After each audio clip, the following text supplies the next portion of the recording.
తెలంగాణ రాష్ట్ర మాజీ ముఖ్యమంత్రి బీఆర్ఎస్ పార్టీ అధినేత కేసీఆర్ జన్మదిన వేడుకలు ఎల్బీనగర్ నియోజకవర్గంలో మన్సూరాబాద్ డివిజన్లో జక్కిడి చారిటబుల్ ట్రస్ట్ ఆధ్వర్యంలో జక్కిడి రఘువీర్ రెడ్డి పార్టీ కార్యకర్తలతో కలిసి ఘనంగా నిర్వహించడం జరిగింది.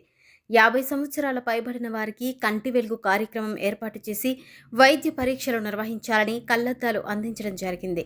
ఈ కార్యక్రమాన్ని 3 నెలల పాటు కొనసాగిస్తారన్నారు. అదేవిధంగా ఎంబీబీఎస్ చదువుతున్న పేద విద్యార్థులకు 40,000 ఆర్థిక సహాయం అందించారు. ఆదర్శ సీనియర్ సిటిజన్స్ వెల్ఫేర్ అసోసియేషన్కి జక్కిడి రఘువీర్ రెడ్డి ఏసీలు అందించారు.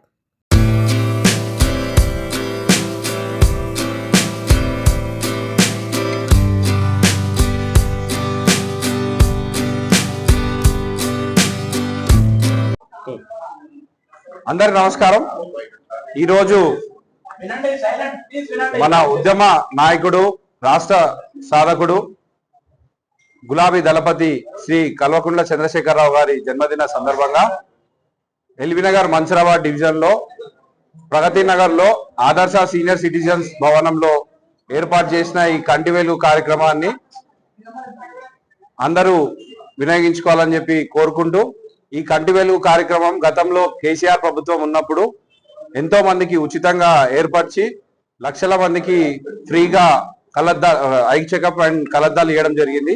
ఆ కార్యక్రమాన్ని ఇప్పుడు కాంగ్రెస్ ప్రభుత్వం వచ్చినాక ఆ కంటి వెలుగు కార్యక్రమాన్ని విచ్ఛిన్నం చేసి దాన్ని కనిపించకుండా, ఆయన కేసీఆర్ గారి మార్క్ ఉండొద్దని చెప్పి కనిపించకుండా ఎన్నో కార్యక్రమాలు తీసేసినట్టు ఈ కార్యక్రమాన్ని కూడా తీసేయడం జరిగింది. కాబట్టి ఆ మహనీయుడు పుట్టినరోజు సందర్భంగా ఈ రోజు మా జక్కిడి చారిటబుల్ ట్రస్ట్ ఆధ్వర్యంలో ఈ కంటి వెలుగు కార్యక్రమాన్ని చేపట్టడం జరుగుతుంది. ఈ రోజు ప్రారంభమైన ఈ కంటి వెలుగు కార్యక్రమం మా చారిటబుల్ ట్రస్ట్ ద్వారా 3 డివిజన్లో లెక్చరర్స్ కాలనీ, మన్సూరాబాద్, జిఎస్ఐ డివిజన్లలో డివిజన్ కి 2,000 మంది చెప్పున 3 నెలల పాటు ఈ కార్యక్రమాన్ని నిర్వహిస్తాం. కాబట్టి ప్రతి ఒక్క కాలనీ సంక్షేమ సంఘము ముందుకొచ్చి ఈ కార్యక్రమాన్ని వినియోగించుకోవాలని చెప్పి తెలియజేస్తూ, మరొకసారి కేసీఆర్ గారికి పుట్టినరోజు శుభాకాంక్షలు తెలియజేస్తూ ధన్యవాదాలు. Thank you.